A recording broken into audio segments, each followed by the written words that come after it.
Hi ಎಲ್ರಿಗೂ ನಮಸ್ಕಾರ. ನೀವು ನೋಡ್ತಾ ಇದ್ದೀರಾ Honey Kannada vlog. Welcome to my channel. ಇವತ್ತಿನ ವಿಡಿಯೋದಲ್ಲಿ ನಮ್ಮೂರಿನ ಗ್ರಾಮ ದೇವತೆ ಕರಿಯಮ್ಮ ದೇವಿಯ ಜಾತ್ರೆಯನ್ನು ಬಗ್ಗೆ ತಿಳಿಸ್ಕೊಡ್ತಿದ್ದೀನಿ. ಊರಿನ ಗ್ರಾಮಸ್ಥರು ಹಾಗೂ ರೈತರು ತಮ್ಮ ಎತ್ತಿನ ಗಾಡಿಗಳನ್ನು ಸಿಂಗರಿಸಿ ಗಾಡಿಯಲ್ಲಿ ತಂದಿದ್ದ ಮಜ್ಜಿಗೆ ಹಾಗೂ ಪಾನಕವನ್ನು ದೇವಿಗೆ ಅರ್ಪಿಸಿ ನಂತರ ಭಕ್ತರಿಗೆ ವಿತರಿಸುತ್ತಾರೆ. ತದನಂತರ ಊರಿನ ಗ್ರಾಮಸ್ಥರು ತಮ್ಮ ಪುಟ್ಟ ಮಕ್ಕಳನ್ನು ಕರೆದುಕೊಂಡು ಬಂದು ದೇವಸ್ಥಾನದ ಆವರಣದಲ್ಲಿ ಕರಿಯಮ್ಮ ದೇವಿಯ ಕಳಸವನ್ನು ಪೂಜೆ ಮಾಡಿ ನಂತರ ಆ ಕಳಸವನ್ನು ತಮ್ಮ ಪುಟ್ಟ ಮಕ್ಕಳ ತಲೆಯ ಮೇಲೆ ಹೊರಿಸಿ ದೇವಸ್ಥಾನವನ್ನು 3 ಪ್ರದಕ್ಷಿಣೆ ಹಾಕುತ್ತಾರೆ. ಪ್ರದಕ್ಷಿಣೆ ಮುಗಿದ ನಂತರ ದೇವಸ್ಥಾನದ ಮುಂಭಾಗದಲ್ಲಿ ದೇವಿಯ ಕಳಸವನ್ನು ಸವಣಿಸಬೇಕು. ದೇವಿಯ ಕಳಸವನ್ನು ಸವಣಿಸಿದಾದ ನಂತರ ದೇವಸ್ಥಾನದ ಮುಂಭಾಗದಲ್ಲಿರುವ ಸಿಡಿ ಕಂಬದಲ್ಲಿ ಮಕ್ಕಳನ್ನು ಸಿಡಿ ಆಡಿಸುವ ವಾಡಿಕೆ ತುಂಬ ಹಿಂದಿನ ವರ್ಷದಿಂದಲೂ ನಡೆದುಕೊಂಡು ಬಂದಿದೆ. ಹಾಗೆ ಈ ವರ್ಷವೂ ಕೂಡ ಮಕ್ಕಳನ್ನು ಸಿಡಿ ಆಡಿಸುತ್ತಾರೆ. ಆ ಸಿಡಿ ಕಂಬದಿಂದ ದಾರವನ್ನು ಕಟ್ಟಿ ಮಕ್ಕಳ ಬಟ್ಟೆಗೆ ದಾರವನ್ನು ಕಟ್ಟಿ ಆ ಕಂಬದಿಂದ ಮಕ್ಕಳನ್ನು ಸಿಡಿ ಆಡಿಸುತ್ತಾರೆ.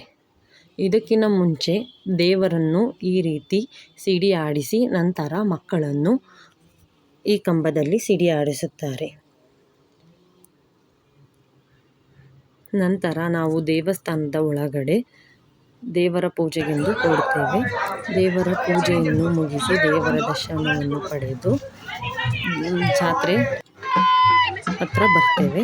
ಜಾತ್ರೆಗೆ ಎಲ್ಲರೂ ತುದಿಗಾಲಿನಲ್ಲಿ ಕಾಯ್ತಾ ಇರ್ತಾರೆ ಯಾವಾಗ ತೇರು ಎಳಿತಾರೆ ಅಂತ.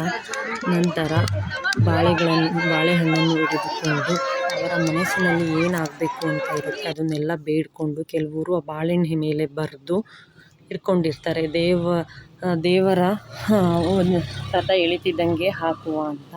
ಹಾಗೆ ಪುಷ್ಪಾಲಂಕಾರಗೊಂಡ ರಥದಲ್ಲಿ ಗ್ರಾಮ ದೇವತೆಯನ್ನು ಕೂರಿಸಿ ರಥವನ್ನು ಎಳೆಯಲಾಗುತ್ತದೆ.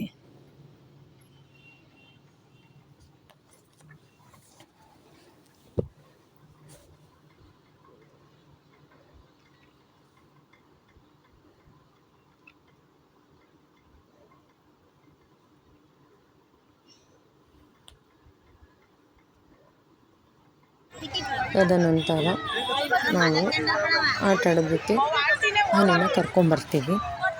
ಅವಳು ಜಂಪಿಂಗ್ ಆಟ ಆಡ್ತೀನಿ ಅಂದರು, ಆಟ ಆಡಿಸಿದ್ವಿ. ನೆಕ್ಸ್ಟು ಸ್ನ್ಯಾಕ್ಸ್ ತಿನ್ನೋದಕ್ಕೋಸ್ಕರ ಬಂದು ಸ್ನ್ಯಾಕ್ಸ್ ಕೂಡ ತಿಂತಾಳೆ. ನೋಡಿ ಕಡ್ಡಿನೂ ಬಿಡ್ದಂಗೆ ಸಹ ತಿಂತಾ ಇದ್ದಾಳೆ.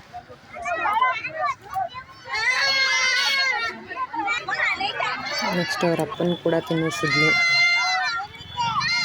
Thank you for watching my video. Subscribe my channel. Thank you for everyone. Please subscribe.